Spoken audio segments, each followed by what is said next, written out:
It was early morning, and as I sipped my coffee in the small apartment I now called home, I couldn't help but glance at the photo of my late wife, Sarah, on the mantel. I had never imagined that my life would come to this, selling the house we had built together, everything we had worked for, only to be discarded by my own flesh and blood. The thought was still too painful, but today was different. Today, I would make sure that everything had consequences. Caitlin and Jeremy, my daughter and son-in-law, thought they had me cornered. They thought I was some old fool, too weak to understand their plans. They were wrong. This new chapter of my life began with an appointment I had made for that morning. A visit to a bank in Denver where I would finally get a sense of control back. The days of being their pawn were over. My first stop was Colorado Heritage Bank. I'd heard good things about them, a family-oriented institution, unlike the large corporate chains that cared only about their bottom line. I made my way to the bank in my best suit. The tall buildings of downtown Denver greeted me with their modern glass facades, but it was the warmth of the neighborhood that reminded me of how out of place I had felt since moving here. I was greeted by David Thompson, a man in his mid-40s who looked like he had worked his way up from nothing. His friendly demeanor put me at ease. "Mr. Harris, welcome. What can we do for you today?" he asked, offering me a firm handshake. "I recently sold my family home, and I'm looking for a place to secure the proceeds. I need a fresh start." I spoke calmly, aware that Caitlin and Jeremy would not be getting a penny of it. David nodded, listening intently as I explained my situation. He asked the right questions, never prying too deeply into my personal life. His professionalism was exactly what I needed. "I've had some experience in banking, Mr. Harris. I understand the need for both security and flexibility when dealing with such an amount." As we finalized the paperwork, I felt a weight lift off my shoulders. For the first time in years, I was making decisions that were mine alone. My future was no longer tangled with the deceit of my daughter's manipulations. By the end of the day, my new account was set up. Nearly $850,000. All of it from the sale of the home Caitlin and Jeremy had taken for granted. I couldn't help but smile. They wouldn't know what hit them. They thought I was frail, lost in my own confusion. But I had been biding my time. The next few days passed slowly. I had found comfort in a new routine. Mornings at a cafe just down the street, afternoons spent exploring the small parks in the neighborhood, and evenings filled with quiet reflection. It was on Wednesday afternoon when I received the call I had been waiting for. David called to confirm that the transfer from my previous account had gone through. The funds were officially in place, and I felt ready. I was no longer their burden. I was free. It was Thursday afternoon when I received the call. My phone buzzed with Caitlin's name, but instead of picking up like I always had, I let it ring. For the first time in years, I wasn't running to answer her every beck and call. I let it go to voicemail, a smile tugging at the corners of my lips. She thought she had me all figured out, didn't she? My own daughter, plotting my future as if I were some helpless old man. She didn't even know what I was capable of. I stood in my apartment, looking out the window at the Denver skyline. A city of ambition and opportunity, a stark contrast to the quiet life I had left behind. The house, the family memories, they were all gone now. But in their place was something far more powerful, my independence. Caitlin's message flashed on the screen, her voice full of practiced sweetness. "Dad, I hope you're doing okay. I know things have been tough, but Jeremy and I have been talking, and we've made arrangements for you. We found a place. It's like a resort but with medical care. You'll be well taken care of. We've already booked the spot for next week. You don't need to worry about anything." A resort, she called it.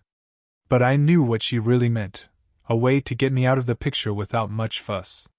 They were ready to cash in, sell my house, and leave me in some sterile, forgettable place where I couldn't interfere with their plans. I shook my head, disgust building in my chest. I dialed Todd Fisher's number, the real estate lawyer I'd been seeing for the last few weeks. I had a plan in place, but now, with the money transferred, it was time to move forward with the sale. Todd answered on the first ring. Mr. Harris, how are we looking today? Ready to go, I said, my voice steady, more confident than I'd felt in years. Let's do this. Good. We're expecting multiple offers. Denver's market is still as strong as ever. If you're ready, I'll have the paperwork prepared. Get it done. I want the place sold before Caitlin and Jeremy get back from their trip. A small, satisfied grin spread across my face. Caitlin thought she had everything planned out. Well, they were about to learn just how wrong they were. By Friday morning, the house was officially under contract. Everything had moved quickly, far faster than I could have imagined. Todd had pulled the right strings, and now the place that had once been a family home would soon belong to someone else. I had received multiple cash offers, the best one coming from a group of investors looking to turn my beloved home into a luxury rental property. They didn't even care about the sentimental value. To them, it was just another asset. But I saw it for what it was, a piece of my life, now out of my hands, and that was exactly what I needed. That afternoon, I sat at my small kitchen table, fingers tapping against the wood as I thought about the message I would leave behind. The one Caitlin and Jeremy would find when they returned. I wasn't sure what tone I should take. Anger? Resignation? No. It needed to be dignified, final. I wrote the note carefully. Each word deliberate, precise, the way I had always built things. By the time I woke up on Friday morning, a strange sense of calm had settled over me. The kind of calm that only comes when you know you've done the right thing, when the weight of indecision and compromise lifts, replaced with the clarity of purpose. I dressed carefully, slipping into the navy suit that had once been for better occasions. Today, it was a suit for battle, the final step in a war I hadn't even realized I was fighting until recently. I glanced at the clock on the wall. It was nearly time for the meeting at the bank. Everything was moving at lightning speed. In the last few days, I had completed every step that needed to be taken. The house was sold, the money was securely transferred, and now I had to make sure Caitlin and Jeremy didn't find a way to sabotage everything. As I walked out of my apartment building, I caught sight of the small garden across the street. The one where Sarah and I had spent our first summer together in Denver, planting tulips and roses in the early mornings. It had become a quiet space I'd return to every now and then when the memories hit too hard. But today, I didn't need to dwell on the past. Today, I was walking toward my future, and that future didn't involve the manipulation of my daughter and her husband. The drive to the bank was quick, the roads quiet in the early hours of the morning. I reached Colorado Heritage Bank with time to spare. I stepped out of my truck, locking the doors, and walked into the lobby. David Thompson, the banker I had come to trust, greeted me with a firm handshake. "Mr. Harris, good to see you," he said, his voice calm, reassuring. I was starting to like this man. He had integrity. He understood what mattered. "Good to see you too, David," I replied, my voice steady. I followed him into his office, taking a seat across from the polished oak desk. The morning sun filtered through the windows, casting long shadows across the room. "Let's get started," I said. "I need you to help me take care of something." David smiled knowingly, and the way he settled into his chair told me he was ready for whatever I had planned. "I'm all ears." I pulled the paperwork from my bag, handing it over. "I've made a decision. I'm transferring everything. My account, the funds from the house sale, everything. It's time to move forward. No more waiting, no more questions." He flipped through the papers, giving them a quick glance before meeting my eyes. "You're sure, Mr. Harris?" "More than sure," I said, the words falling from my lips with an authority I hadn't felt in years. "It's time I took control of my own life again. I've waited long enough." David nodded. "Understood. Let me finalize everything. It'll be taken care of, Mr. Harris. You'll have access to the funds by the end of the day. From there, we can discuss your options for long-term security and investments." I watched as he worked, typing away on his keyboard. His efficiency was impressive. The way he conducted himself reminded me of the engineers I used to work with. When something needed to be done, they didn't hesitate. They made decisions, calculated risks, and got things done.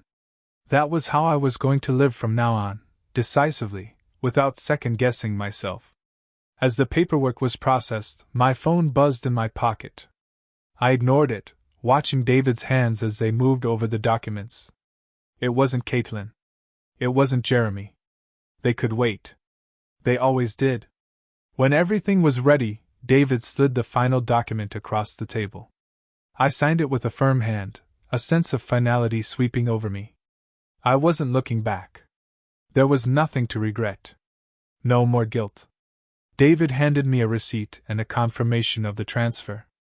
Everything's in place. You'll be able to access your new account immediately. I'll handle the rest of the details, including keeping everything discreet. Thank you, I said, standing up. My hands felt steady, my heart calm. For the first time in a long time, I wasn't overwhelmed by worry or fear. I was in control. And Caitlin and Jeremy?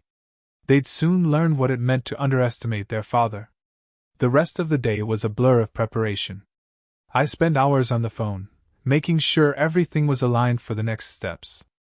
I knew Caitlin and Jeremy were due to return from their trip soon, but I wasn't concerned. By the time they got back, everything would be different. They'd come home expecting to find the old man waiting to be carted off to a nursing home, ready to sign over whatever they thought was theirs. Well, they had another thing coming. The more I thought about it, the more I realized just how much they had taken for granted. I had given them everything, every sacrifice, every dollar I could spare, and in return, they treated me as if I were a problem to be disposed of. But I wasn't a problem, and I wasn't going to let them push me around anymore.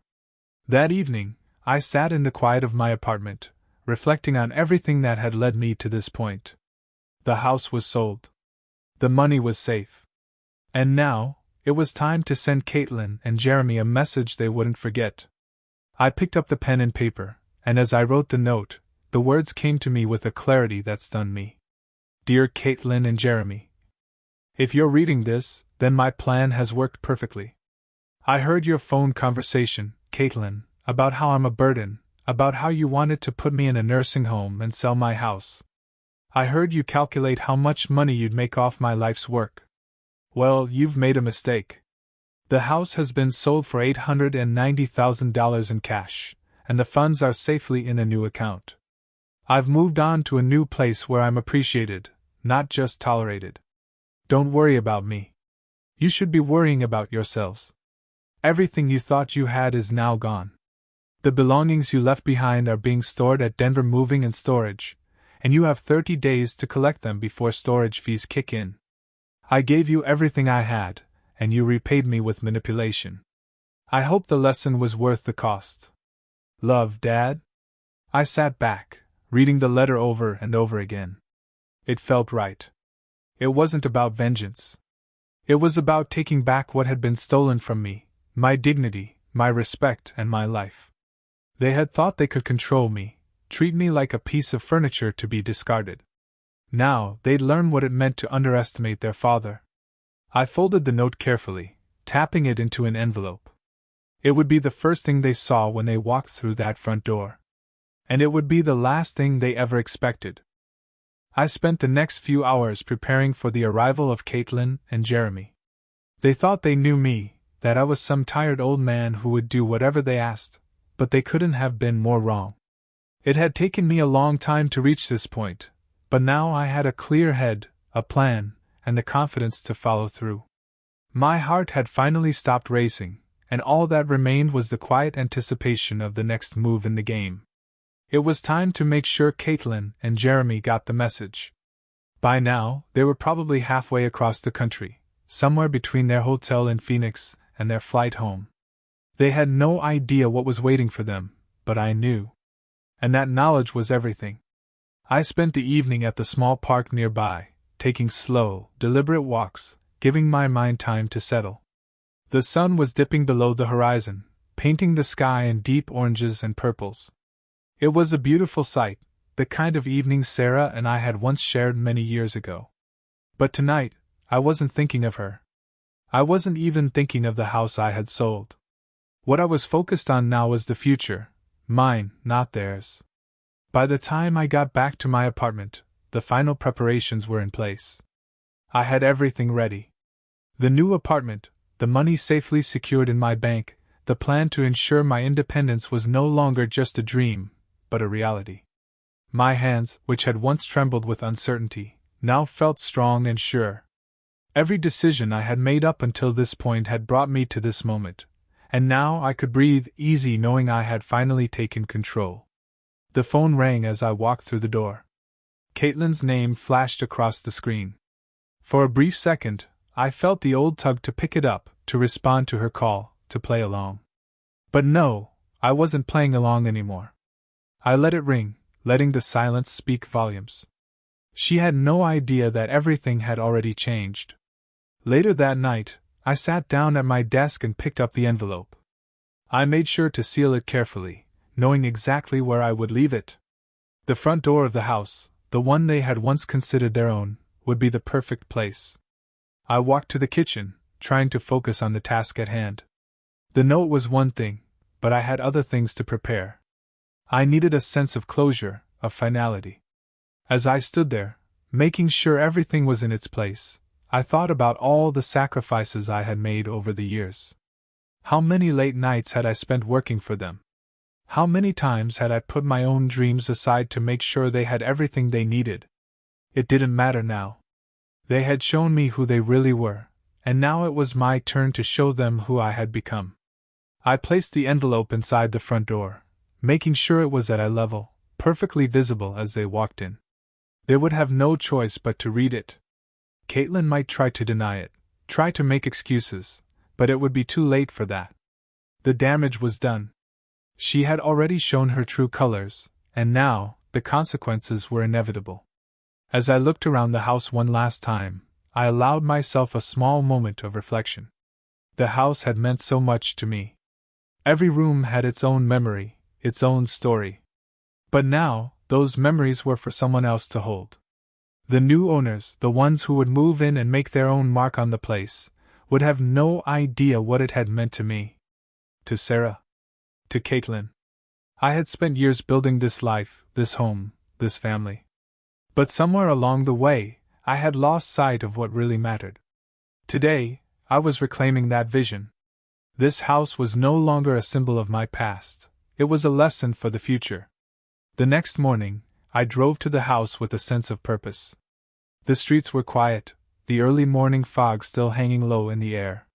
It felt like the world was holding its breath, waiting for something to change. And I was about to make sure it did. I pulled into the driveway, careful not to draw attention. I hadn't told anyone what I was planning, and I didn't want any nosy neighbors or friends getting involved. It was just me in the house now, the final chapter of a story that had begun decades ago. The garage door creaked open, and I parked my truck inside. I stepped out and took a moment to look around. The familiar sight of the backyard, where Caitlin had spent so many hours playing as a child. The old oak tree we planted together. The flower beds Sarah had lovingly tended to every summer.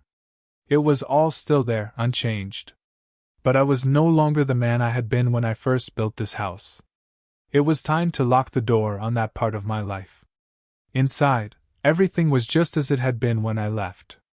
Caitlin and Jeremy had probably been too distracted with their own plans to notice anything was different. They had no idea the house was no longer theirs. I walked through the rooms one last time, taking in every detail. The kitchen where Sarah had taught Caitlin how to bake cookies. The living room where we'd spent countless hours watching movies and laughing together. The hallway lined with family photos, each one a reminder of what I had built, and what they had taken for granted. The house was still mine for a few more days, but it didn't feel like it belonged to me anymore. The memories were there, but they had lost their hold over me. I wasn't the man I had been when I first walked through that door all those years ago. I was stronger now. Wiser. And Caitlin and Jeremy would learn that they had underestimated me. I finished my final inspection, my heart steady, my mind clear. I walked to the door and locked it behind me. The sound of the lock clicking into place echoed through the empty rooms.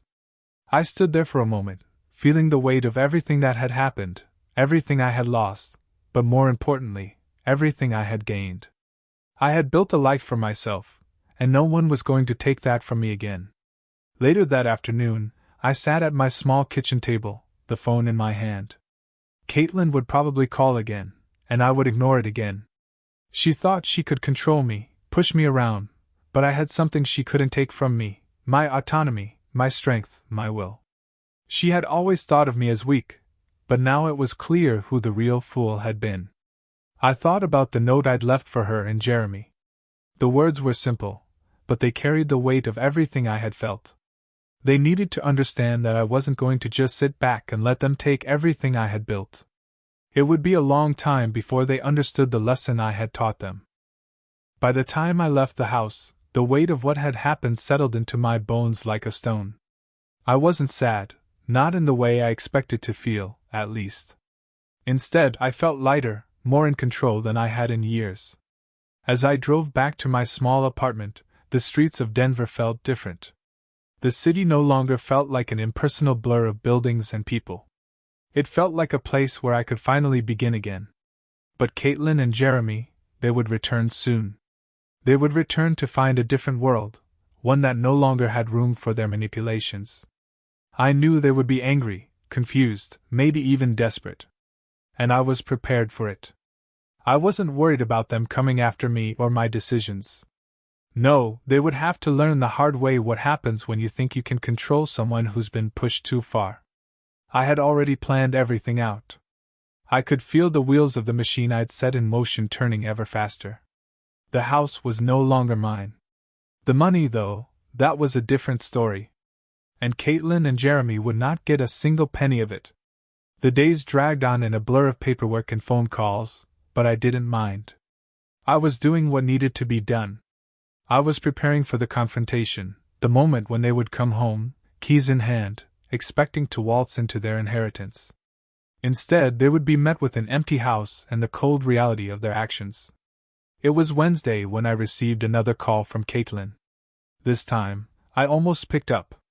I could picture her face, probably calling from the hotel, her voice sweet but with an underlying tension. But I didn't pick up. I let it ring and then go to voicemail. The message she left was just as I had imagined, polite, almost concerned, with just the faintest note of condescension. "Dad, we've been trying to reach you. Jeremy and I are almost home.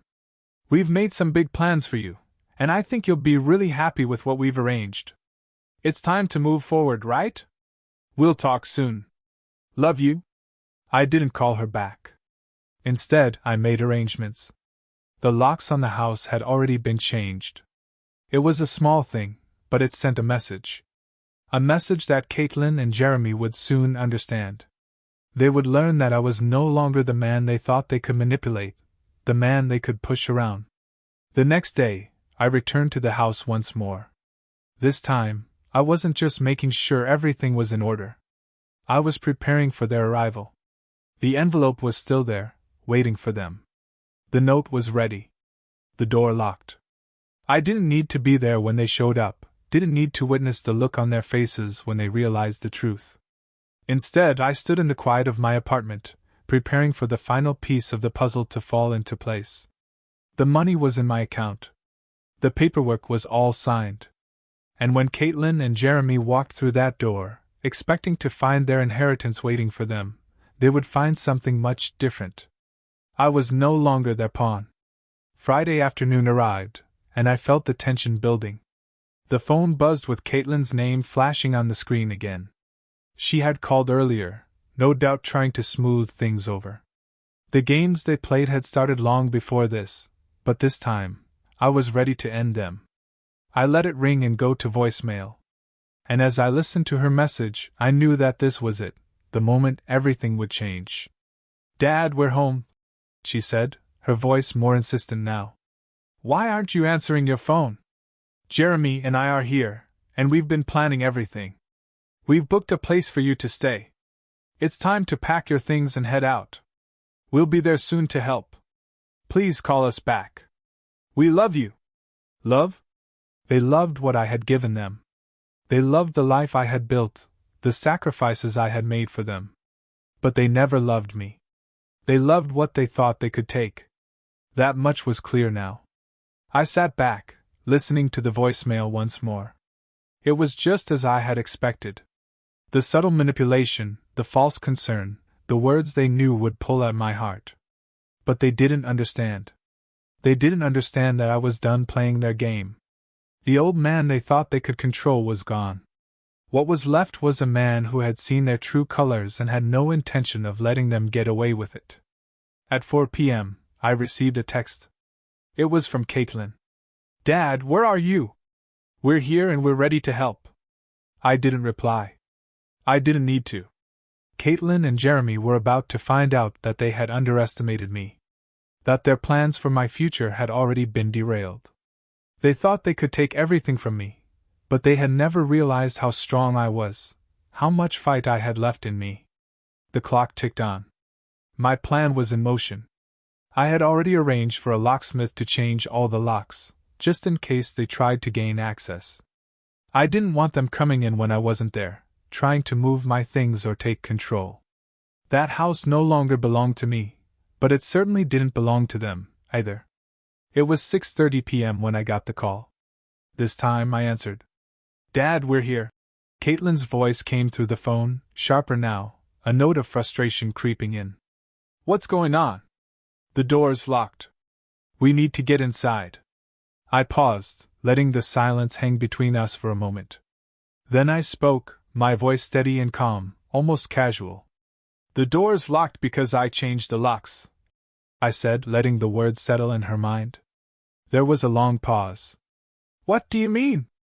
Caitlin finally asked, her voice trembling now. "Dad, what's going on? Why would you change the locks?" I could hear Jeremy in the background, probably pushing his way to the door, his voice low and insistent. "Dad, open the door. We need to talk." But I wasn't opening that door. Not for them. Not ever again. "You'll figure it out, Caitlin. But you and Jeremy have no place in this house anymore," I said, my voice firm, unshakable. I heard her gasp, but I didn't flinch. "I'm sorry, but I've already moved on. I'm not coming back. I've made my decision." The silence on the other end of the phone was thick with disbelief. For a moment I thought she might cry, but no. She was too proud for that. Instead, her voice returned, softer now, more desperate. "Dad, please. What's going on? You're scaring us." "No, Caitlin. You scared me. You and Jeremy have taken everything I gave you for granted, and now you're going to learn the consequences of that." I hung up before she could respond. It was done. I had nothing left to say. They had been given their chance to act with respect, to act with dignity. Now they would have to live with the consequences. The days after the call felt surreal, like I was living in a new chapter of my life. I wasn't the same man I was just a few weeks ago. The quiet, complacent old man who had always put everyone else's needs before his own, that man was gone. In his place was someone who had learned the hard way not to give his trust so freely. I'd always believed that family should come first. That your children should appreciate the sacrifices you made for them. But what I had learned over the years was that sometimes, family is the hardest thing to trust. They took everything I had given them and expected more. But when it was time for them to give anything back, they didn't hesitate to turn their backs on me.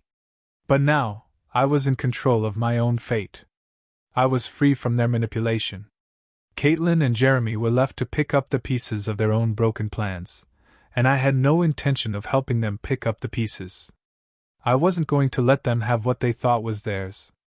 The week following our last conversation was quiet. I didn't hear from Caitlin or Jeremy again, not directly anyway. But I knew they were trying to figure out what had happened, scrambling to find some way to fix their mess. And that made me feel a sense of satisfaction I hadn't felt in years. I had learned to be methodical. Over the years I had built a life from the ground up, piece by piece, and now I was doing the same thing again. I was starting over, but this time, it was my choice. Not Caitlin's. Not Jeremy's. By the time the following weekend rolled around, I had made arrangements. The apartment I had moved into was small, but it was mine. It was a place where I could live without fear, without worrying about someone coming in and trying to control me.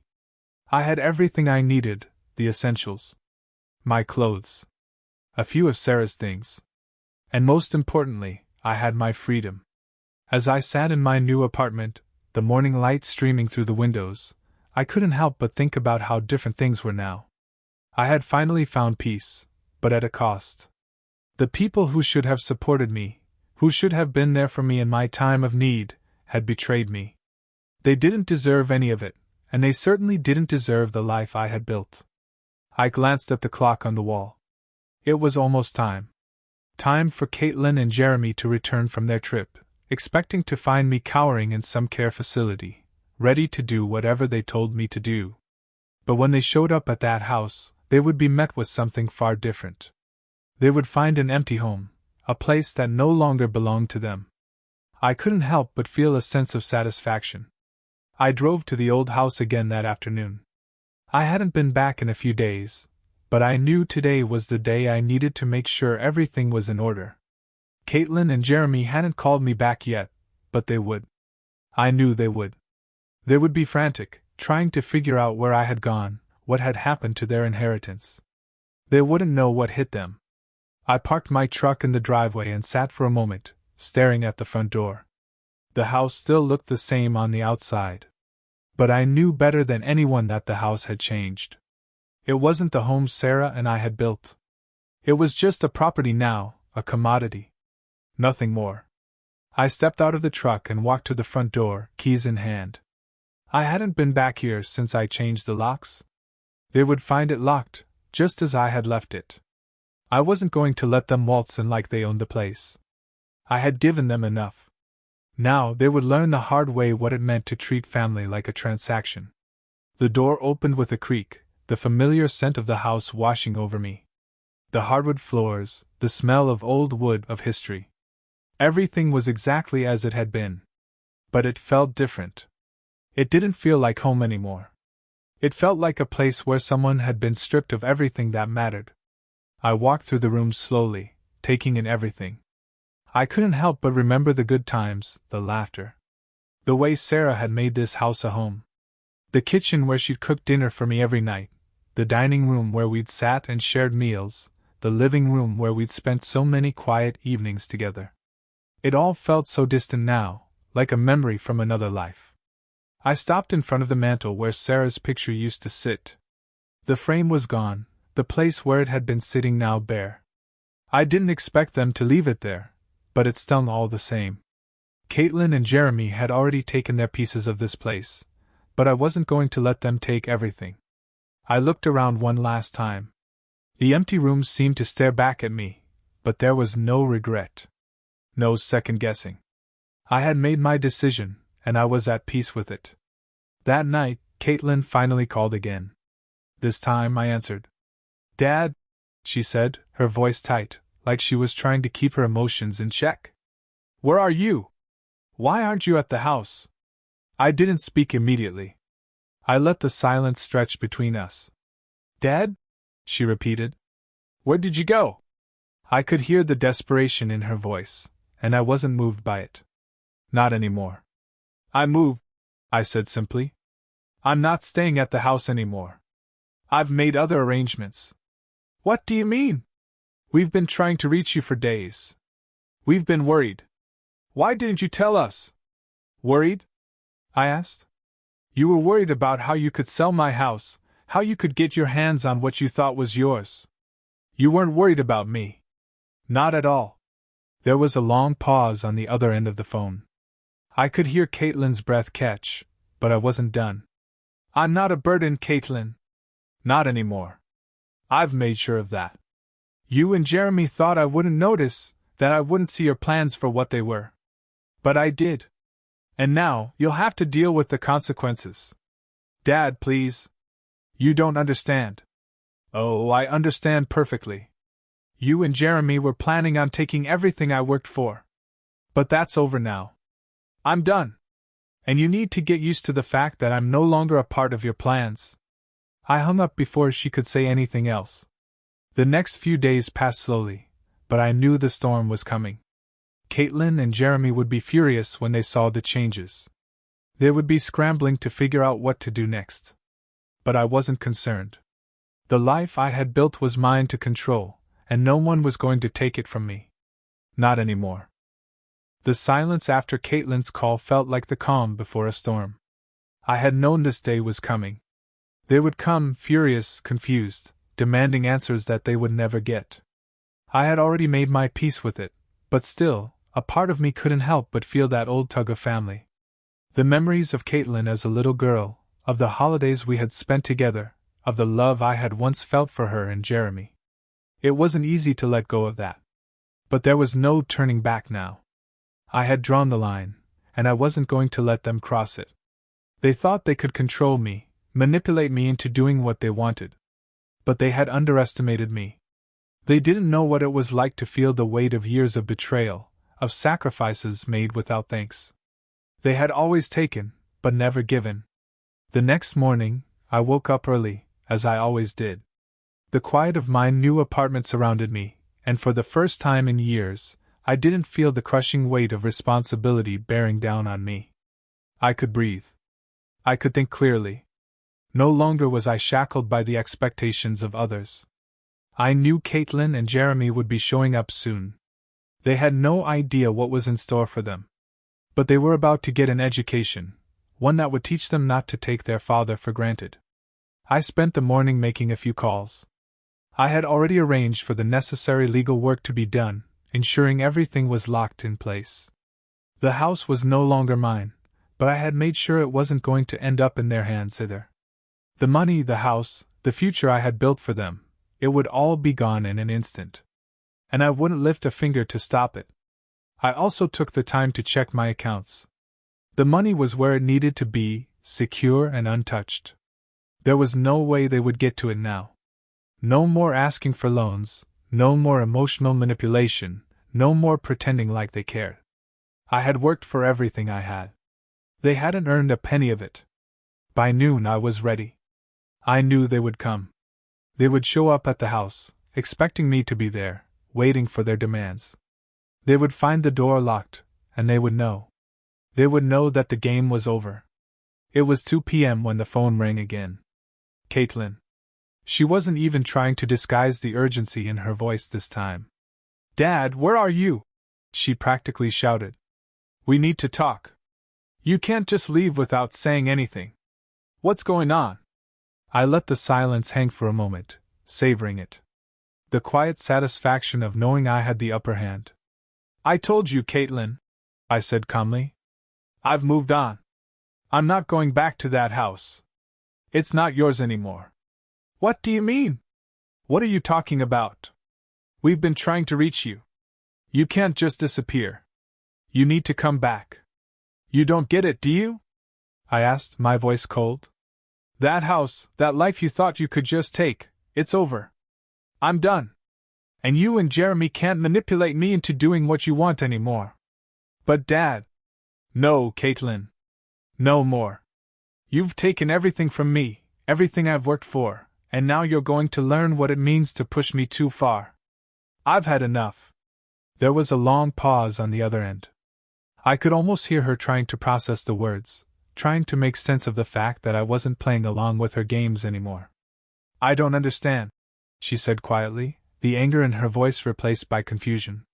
"Why are you doing this?" "Because you never appreciated anything I did for you," I said flatly. "You and Jeremy thought I was just some old man you could push around, get money from, and use for your own gain. But you're wrong. I'm not your ATM. I'm not your problem to fix." I hung up before she could respond. By the time Caitlin and Jeremy showed up at the house, I was already several steps ahead. I knew they would arrive expecting to find me there, ready to submit to their demands. But instead, they would be met with nothing but empty rooms and a note they would never forget. I watched from a distance, sitting in the quiet of my apartment, the phone in my hand. Caitlin and Jeremy pulled up in their car, just as I had expected. They got out, their expressions filled with frustration and disbelief. I watched as Caitlin approached the front door, fumbling with her keys. She tried to unlock it, but the lock had been changed. She tried again, more forcefully this time, but it wouldn't budge. I felt a strange satisfaction watching her struggle. She had never been good at dealing with the consequences of her actions. And now, she was paying the price.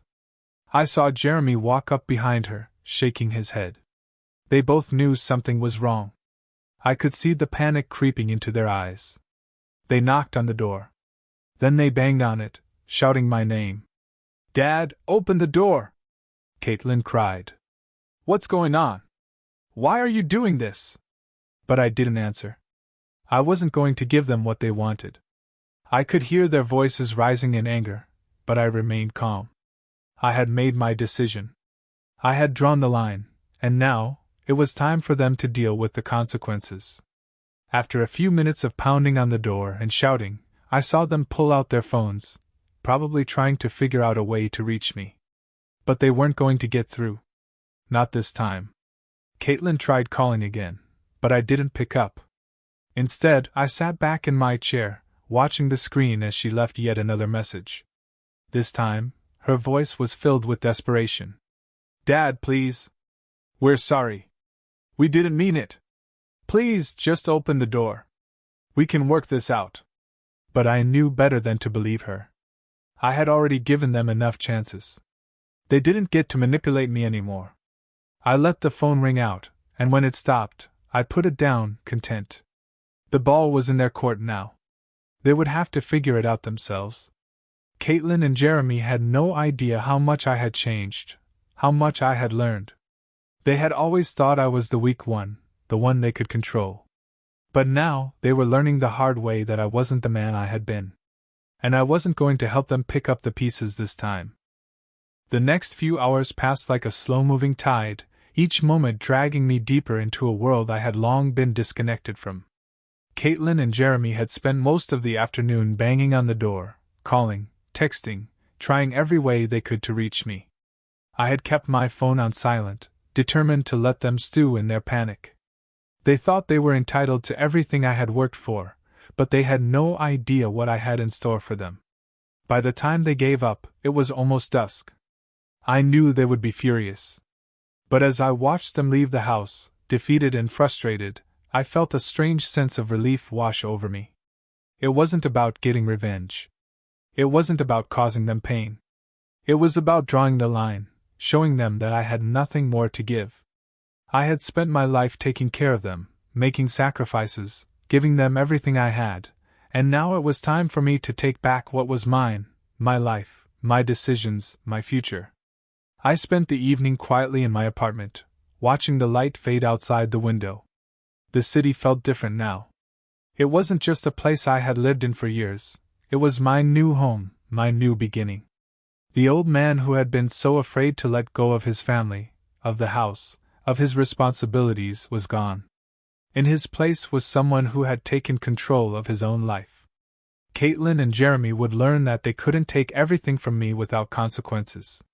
The money, the house, everything they thought they had coming to them, it was all gone, and they were powerless to do anything about it. I couldn't help but smile as I thought about the mess they would be in. They had no idea what had happened, and they had no idea what I had planned next. They had thought they could walk all over me, but now they were the ones left in the dust. By morning, the storm had hit. Caitlin's call came at 7:30 a.m., her voice tight with anger, her words stumbling over each other. She had no idea where I had gone, no idea what I had done. All she knew was that the house was locked, the money was gone, and I had disappeared without a trace. "Dad," she said, practically gasping for breath. "What the hell is going on? You can't just leave. You can't do this to us." I listened to her for a moment, hearing the desperation in her voice. She had always been good at manipulating people, using guilt and emotion to get what she wanted. But not this time. This time, I wasn't going to fall for it. "Caitlin," I said, my voice calm even. "You've been taking everything from me for years. I've given you everything, and you never appreciated it. You and Jeremy think I'm just some old man you can control, but you're wrong. I've made my decision. I'm done with you." "No, Dad," she pleaded, her voice cracking. "Please, you don't understand. We're your family. We're just trying to help you. You were never trying to help me. I snapped back. You were trying to take what's mine. You and Jeremy were already spending my money in your heads before I was even gone. You weren't worried about me. You were worried about what you could get. I'm sorry, Dad, she said quietly. I was wrong. We were wrong. But please come home. We can fix this.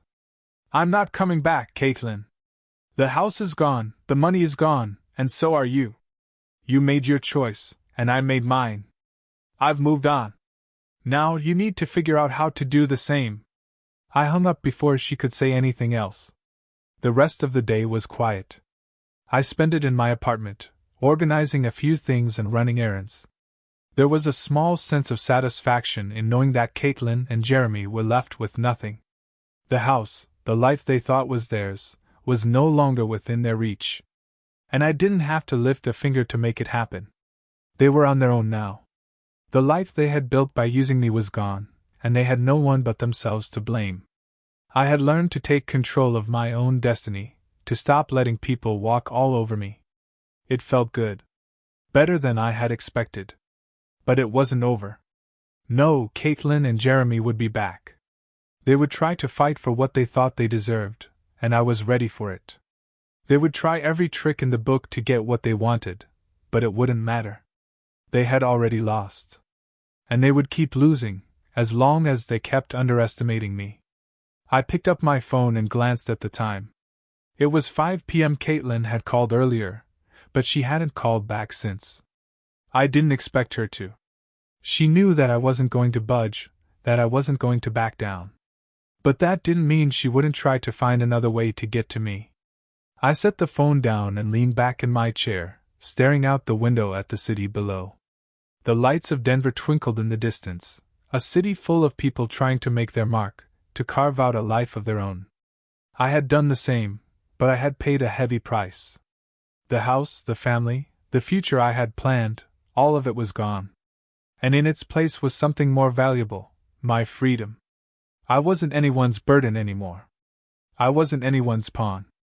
I had fought for my independence, and I had won. The next morning, as I sipped my coffee, I thought about what would come next. Caitlin and Jeremy would try to get through to me again. I knew they would.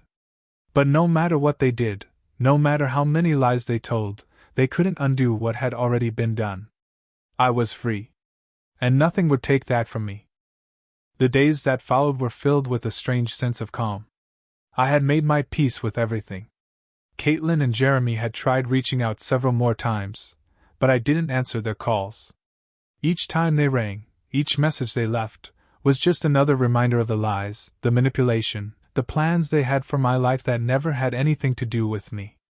It felt almost like a weight had been lifted off my shoulders, one I hadn't even realized was there until it was gone. It was as if I could finally breathe again, really breathe. The small apartment I had chosen for myself was quiet, peaceful. I had everything I needed, and for the first time in years, I didn't feel the pressure of expectations bearing down on me.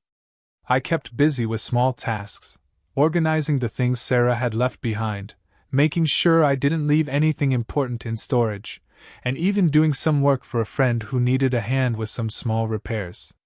It felt good to be back in my element, back in a space where I was in control, where I could decide what happened next.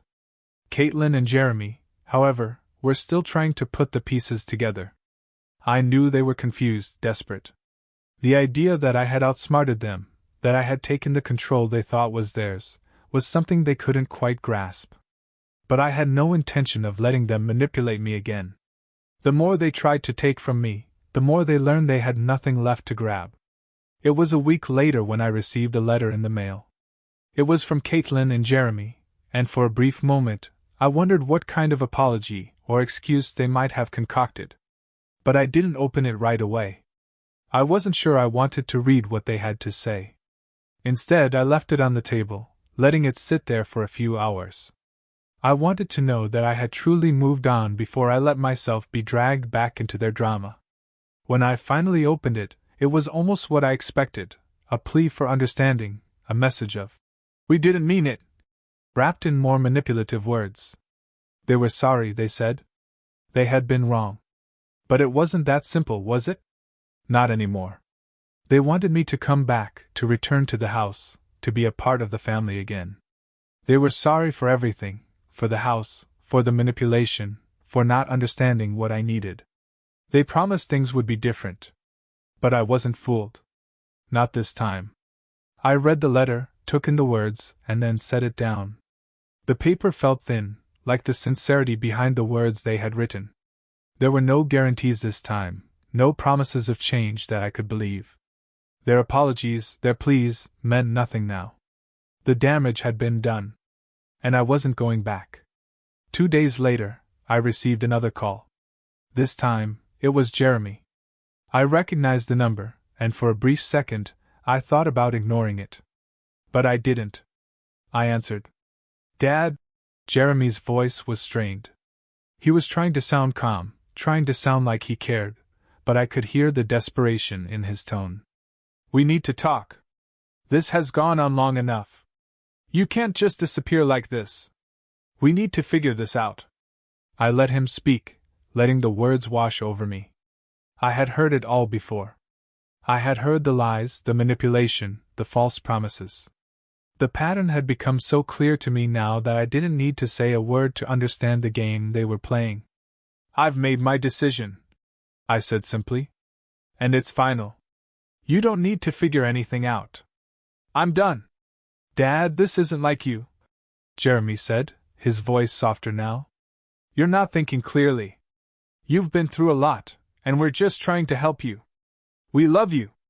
We're family. Family? I asked, my voice cold. You only love me when I'm doing what you want me to. You only care when I'm giving you what you think you deserve. There was silence on the other end for a long moment. I've moved on, I continued. I don't need you to help me. I've learned the hard way how to take care of myself. And I'm doing just fine. I don't understand, Jeremy said, frustration creeping back into his voice. We were just trying to take care of you, to make things easier. No, I replied firmly. You were trying to take from me. You were trying to control me. You never thought about what I wanted. You never thought about what I needed. You just saw a way to get what you wanted, and you used me to get it. I don't know what else to say, he said quietly. You don't need to say anything, I said. The decision is made. You've had your chance, and now you'll have to live with the consequences of your actions. I'm not coming back to that life. It's over. And with that I hung up. The rest of the week passed uneventfully. Caitlin and Jeremy, though I knew they were angry and confused, never tried to contact me again. Perhaps they had realized, like I had, that there was no point. The game was over, and I had won. I had taken control of my life again, and nothing they could say or do would change that. The apartment was quieter now. I had no more unanswered questions, no more guilt. I had taken my future back. The money, the house, those were things of the past. I had built a new life, and this time, I would guard it fiercely. I was no one's burden anymore. I was my own man. As I sat by the window one evening, looking out over the city, I realized something important. The world outside was vast, and my place in it was just as vast as I wanted it to be. I had been living in someone else's shadow for so long, but now, I was free. I could do what I wanted, make the choices I needed to make, and no one could stop me. It wasn't easy to walk away from everything I had known. But sometimes, walking away is the only way to truly move forward. And as I watched the sunset over Denver, I knew that my story wasn't over yet. It was just beginning. The road ahead was mine to choose, and for the first time in years, I was excited to see where it would take me.